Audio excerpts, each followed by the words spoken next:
विघ्नर सहकारी साखर कारखान्याची आताची निवडणूक होऊन घातलेली आहे 2025 ते 2030 करता। त्या संदर्भात आज नारायणगावमध्ये आज सर्व उमेदवार, प्रचार प्रमुख आणि शेतकरी संघटनेचे पदाधिकारी यांची बैठक आज या ठिकाणी संपन्न होत आहे। जवळजवळ सर्वच उमेदवार या ठिकाणी उपस्थित आहेत। शेतकरी संघटनेच्या वतीनं सर्व गटामध्ये जरी उमेदवार काही ठिकाणी रिक्त जागा राहिलेल्या आहेत, परंतु 14-15 उमेदवार होऊ घातलेल्या निवडणुकीसाठी सज्ज झालेले आहेत। प्रचाराची यंत्रणा कशा पद्धतीने राबवायची, मतदारांपर्यंत कशा पद्धतीने जाऊन पोचायचं या संदर्भातली व्यूहरचना आज सर्वांच्या उपस्थितीमध्ये या ठिकाणी विशद करण्यात आली। आणि या ठिकाणी जे प्रचारामध्ये मुद्दे येणार आहेत त्यावर एक चांगल्या प्रकारची चर्चा या ठिकाणी झालेली आहे। प्रत्येक उमेदवार हा आपल्या तयारीनिशी या निवडणुकीमध्ये उतरलेला आहे। कुणाचंही मनोबल या ठिकाणी कमी नाही आहे, कारण सभासद आणि ऊस उत्पादक यांच्या मनातली जी आग आहे त्यासाठी जो पर्याय निर्माण करून द्यायचं काम शेतकरी संघटनेने या ठिकाणी केलेलं आहे। आणि त्या दृष्टीने आज ही सुरुवात या ठिकाणी प्रचाराची झालेली आहे।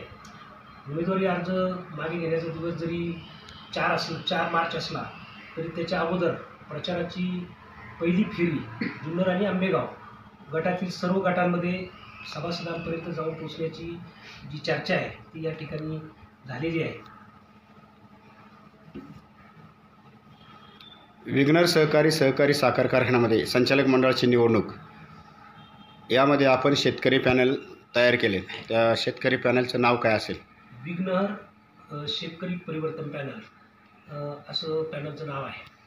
21 जागांसाठी आपले किती उमेदवार असतील? 14 ते 15 उमेदवार त्या ठिकाणी आहेत। काही ठिकाणचे उमेदवार रिक्त आहेत, परंतु सभासदांना आणि ऊस उत्पादकांना एक पर्याय निर्माण करून देण्याचं काम आणि त्या ठिकाणी पूर्ण ताकदीनिशी इलेक्शन लढवलं जाणार आहे। हंडे साहेब, आपली प्रचार यंत्रणा कशी असेल? नमस्कार राजाभाऊ। विघ्नर सहकारी साखर कारखान्याच्या होऊ घातलेल्या 2025 ते 2029 या कालावधीसाठी जे संचालक मंडळ नियुक्त केले जाणार आहे त्यासाठी प्रथमतः मी आमच्याकडे असलेले उमेदवार त्यांची नावं या ठिकाणी तुम्हाला मी सांगतो। खऱ्या अर्थाने आम्ही 14 ते 15 उमेदवार या ठिकाणी निवडणुकीला सामोरे जात आहोत, कारण की सगळे उमेदवार आम्ही जे भरून घेतलेले आहे, आमच्याकडे काही अतिरिक्त उमेदवार आहेत त्यांची माघारी आम्हाला काहींची घ्यावी लागेल। परंतु जे प्रचार यंत्रणा आहे त्या बाबतीमध्ये मी सांगतो, पण तत्पूर्वी आमच्याकडून जे फॉर्म भरून घेतलेले उमेदवार आहेत त्यांची नावे तुम्हाला सांगणं, म्हणजे पॅनल कशा पद्धतीचे हे लोकांपर्यंत जाणं हे अतिशय महत्त्वाचं आहे। कारण आत्ताचा जो कालखंड आहे हा फार मोठा माघारीचा कालखंड आहे। कारण 17 तारखेला छाननी झाली, 18 तारखेपासून तर हा 4 मार्चपर्यंतचा मोठा कालखंड माघारीचा आहे।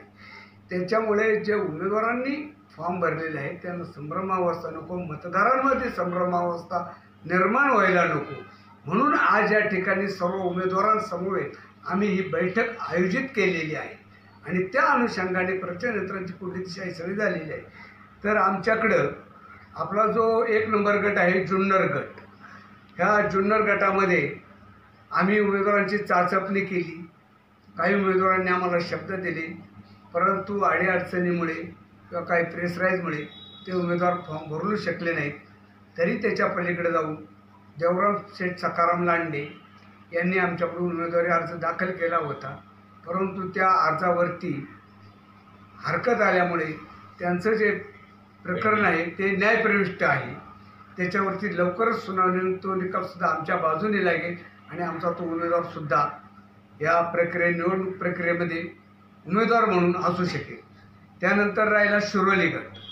शिरोली गटामध्ये रेहमान मोमीन, विठ्ठलराव कदम, प्रवीण शेठ डेरे आणि प्रमोद केरभाऊ खांडगे असे 4 उमेदवार आमचे शिरोली गटामधून आहेत।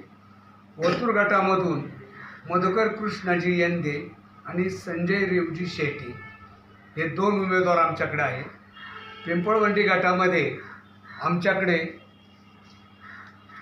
जवळपास 6 ते 7 उमेदवार हे ऊस उत्पादक याच्यामधून आहेत. त्यामध्ये मी स्वतः अंबादास मुरली रांडे, संजय मारुती भुजबळ, नामदेवशेठ गंगाराम शिंदे, संभाजी गजानन पोखरकर, बबन मारुती गुंजाळ,